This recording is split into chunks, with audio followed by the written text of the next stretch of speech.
Hi, folks. Today we're going to be talking about immigration and migration with respect to Chapter 3. And so we begin by looking at some recent immigration demographics. And so with demographics, we're really looking at the study of population processes. So we're looking at movement of groups in mass in large quantities from one area to another. We have already talked to some extent about push factors, things that may ultimately guide immigrants away from a particular nation or a particular geography. So things that push them out. And then there are the pull factors, things that attract them to the new area that they're going toward or new areas that they are going towards. So our book talks about recent demographics, recent trends in the migration patterns of immigrant groups in our country. So Asian immigrants, for instance, currently outnumber Latinx immigrants. And so that's a trend that's been in place really since the early 2010s. So by 2050, however, more than 1/4 of the US population will be Latinx. And a lot of that owes to, if you will, pull factors here in the United States that are pulling Latinx folks from various portions and areas of Latin America. Since the 90s, at least a slight majority of immigrants are women, so there is a slight sex bias with respect to who immigrates and who arrives here in the country. Immigrants overall tend to move to areas with people who have similar backgrounds, and so that paves the way.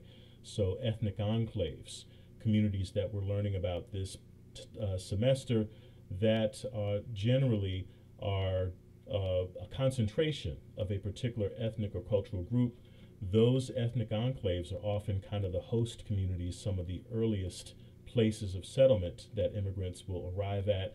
And if they can't necessarily find somewhere in that particular enclave or sort of host community, they will be as adjacent to those communities, if you will, as they possibly can. And so when we're looking at our Asian immigrant population, we're much more likely to see settlement on the West Coast because, again, more than 20% of our nation's Asian American population is based on the West Coast.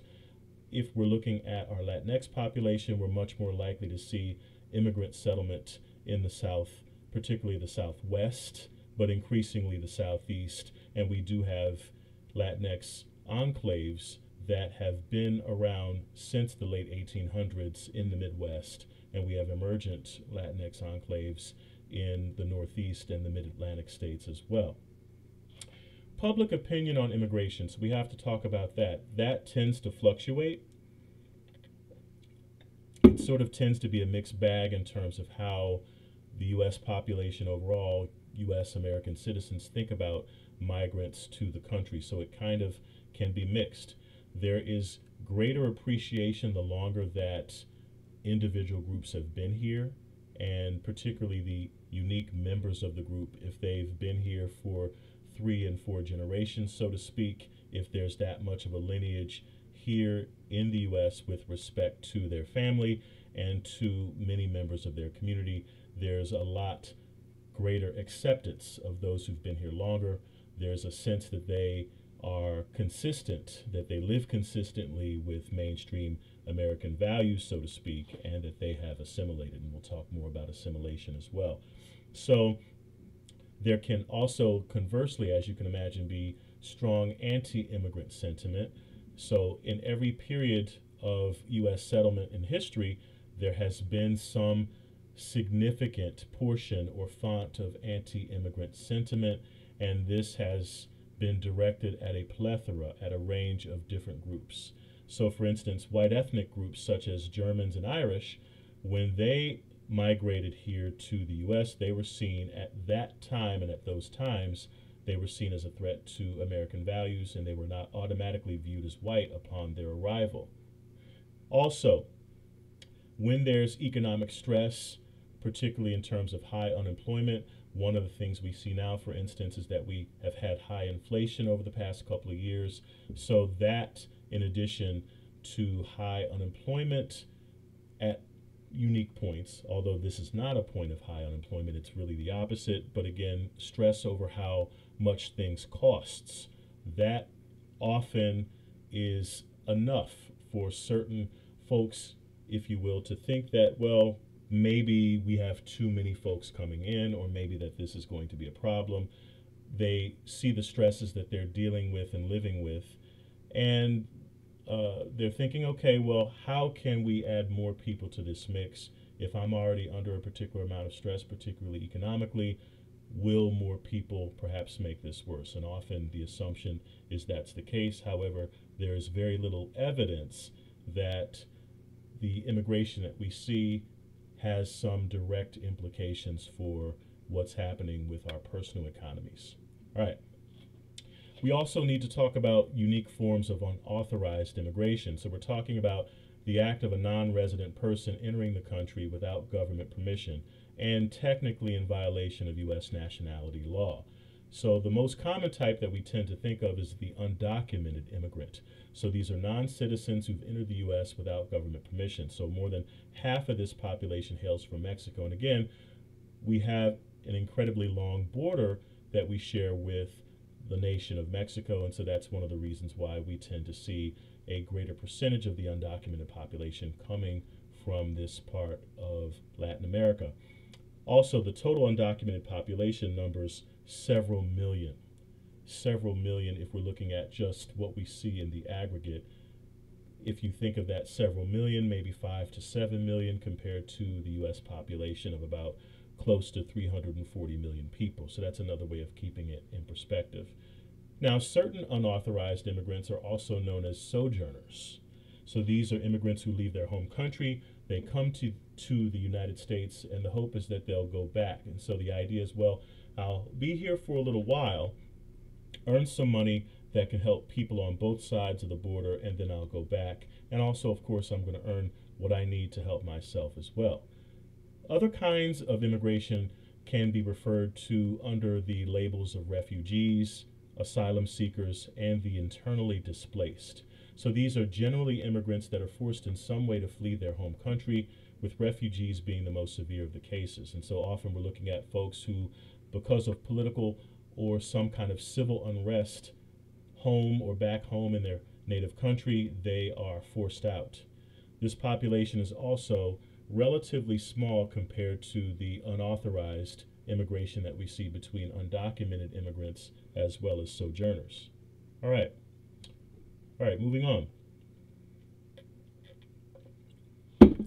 So when we talk about immigration, also the topic and the discussion of assimilation comes up. And so we're looking with assimilation at the notion of immigrants coming into the nation and eventually being able to blend in and fit into the dominant patterns of mainstream society. And so a lot of our thoughts about assimilation stem from the classic theories within sociology. So the classic assimilation theory that's really in tandem with the rather Chicago School of Urban Sociology. So this way of urban sociological theorizing assumed that immigrants would eventually, as they stayed and, if you will, carried about their lives in the U.S., that they would eventually adopt mainstream dominant cultural values, and they would hold on to these and promulgate these over a period of time. So the idea here is that the assimilation of immigrant groups was viewed as a means to achieve social solidarity and cohesion within society. So the idea is that the immigrant groups would arrive here and that over time they would adopt mainstream cultural values, and that this would help them achieve some kind of connectedness to non-immigrant U.S. citizens as well as those who are from the immigrant community and the ethnic enclaves themselves. Now, these theories again make the broad assumption of what could happen and what they felt would likely happen. Again, it's a way of sort of explaining general patterns of how the world works. Again, all of the theories that we look at have their limitations as well as their strengths. There indeed is much evidence that mainstream values are adopted very quickly by those who immigrate to the United States, particularly in terms of work experience and learning and adopting the English language. So often these are the main things that immigrants want to immediately possess and immediately get a sense of control over language acquisition as well as over job skills and job readiness. However, again, as much as we see that kind of assimilation, again, these theories remind us that they have their limitations and that there are limitations ultimately for what they can explain. So the classic assimilation theory, the Chicago School of Urban Sociology, it loses some strength, some credibility when we apply it to all groups. And so there are unique circumstances of each immigrant group, particularly unique circumstances of each wave of immigration, and the differences between immigrants in terms of social class and in terms of other forms of social inequality. So if we look, for instance, at the African American population, much of the Mexican American and Puerto Rican population, we don't see the assimilation experience and patterns of other ethnic and cultural groups, due also in large part to racism, higher rates of poverty, the method of immigration, voluntary versus whether or not it was involuntary, say for instance in the case of slavery, and the closeness to the mother country, as in the case of Mexico. Again, think of that long shared border between Mexico and the United States. And so again, the idea that, wow, just like that, immigrants will assimilate, there are limitations. Again, we have to look at what happens ultimately. And again, a lot of this goes back to what Omi and Winant say about the racial formation process in the United States, that these are the consequences of the racial formation and the racial categorization systems that we have in our society. Another way of thinking about this is through the segmented assimilation theory. This says that class influences the unique paths of immigrant groups towards assimilation. So we're thinking about, if we think of social class, we're looking at it sociologically in terms of poor, in terms of working class, middle class, and upper class. Those are the typical designated or recognized social classes that sociologists tend to examine. And so where you are in that layering, where you are in that stratification system, the layers, the strata, those class backgrounds and dynamics, they greatly influence what happens to unique immigrants and unique immigrant experiences. So those who have the higher socioeconomic status, who come in with greater levels of education, with greater job skills, and with greater language acquisition, they often have the highest, strongest acceptance by the dominant culture, often referred to as model minorities.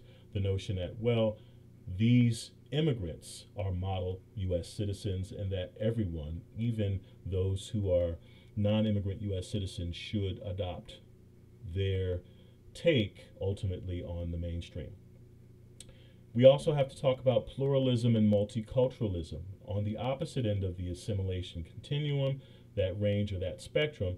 So with pluralism and with multiculturalism, we're referring to the recognition of separate cultural and social identities for each racial and ethnic group that also manage to cooperate for the well-being of the entire system. And so sometimes this is referred to as sort of a salad bowl way of looking at assimilation, that groups indeed do adopt mainstream cultural values, and they do indeed adopt a lot of societal norms and values. However, they also are a subculture.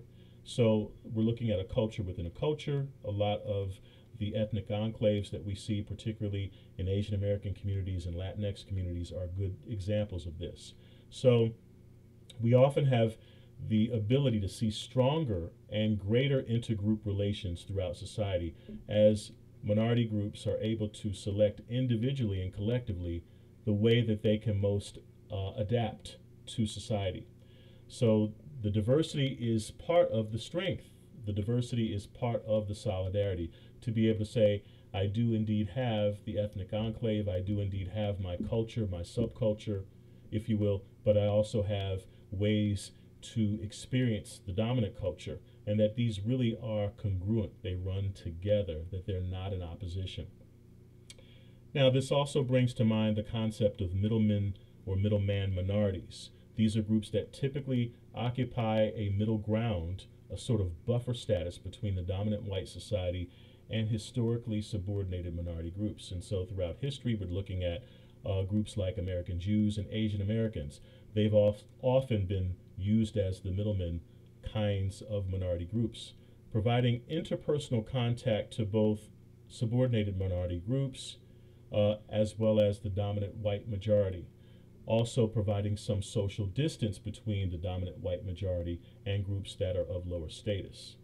Higher status members of all minority groups, regardless, often play the middleman minorities to some degree. They're often seen as more similar to and less threatening to a white mainstream ideal. So if we're looking at higher status, sometimes lighter skinned members of all minority groups and communities, they're much more likely to be seen as reflective of white mainstream norms and values. And so we'll talk more about this, particularly as we get to the discussion of unique ethnic and cultural groups throughout the remainder of the semester. Again, I also had mentioned with migration, we're talking about push and pull factors. The push factors, the things internally to one's country, internally within one's country, that push, that impel natives to leave their home country. And then you've got the pull factors, real or perceived aspects of other countries that urge citizens to immigrate there. And so what happens typically with migration and with immigration is we're talking about push and pull factors. What's attracting people to move away and what's pushing people out. So both the push and the pull factors are the product of political and economic conditions, both at home and abroad. So we're looking at immigration policy, income and poverty, gender inequality, and religious persecution, just to name a few. All right. Also, we have to talk more about inequality within the immigration experience. Social inequality amongst immigrants can be observed within the following. What kind of labor are the immigrants coming in with? Are they representative of skilled labor? Do they have degrees and certificates? Are they coming from and with professional credentials versus those who are unskilled that would have to do much more physically involved tasks and labor physically to get wages? That also, of course, the skilled versus unskilled labor dynamic leads to differences within wages. Are people, as they immigrate, are they able to obtain salaried positions versus those that would be hourly or even day wage based position? And of course, there's also differences in terms of, well, what kind of benefits does one earn or get with working? Do you get a pension? Do you get some kind of 401k? And of course, do you get health insurance and health care? And so all of these are a big part of what happens with immigrants with respect to, again, when we look at the overall immigration picture and the millions of folks who are deemed immigrants, again, it's not a monolithic group. So within that, you're going to have the strata, you're going to have layers in terms of who has what kinds of wages based upon what kind of skills or versus unskilled labor they have. Now, foreign-born workers have a lower unemployment rate than those native-born. The low-skill immigrant workers are overrepresented in physically demanding occupations, which are paid substantially less. Additional factors we have to also talk about, again, education, one's proficiency also with the English language. What kinds of job or occupational hazards are you likely to encounter? Again, if you're working in a low status, low wage, a low skilled or unskilled labor position, you're much more likely to be physically involved in your work, and your work is much more likely to be dangerous or hazardous. There's also the notion of racism and colorism, the notion of, okay, whether certain groups are seen as having a marker physically and whether or not that's a way for them to be given or to receive some kind of subordinated status overall within society as well.